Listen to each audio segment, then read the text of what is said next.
Okay, so if you got a Toyota Sequoia and you got a worn out seat bottom, I'm gonna show you the easiest way to fix. All right, show them the bottoms. See, we got the driver and passenger bottom worn out.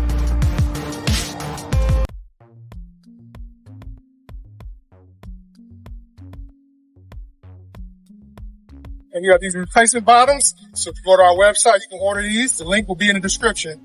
So I'm gonna go ahead and show you that after in a few minutes.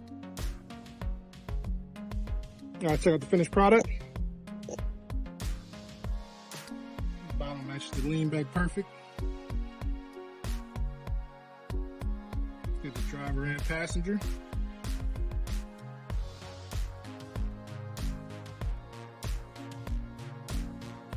Okay, all done. On to the next one.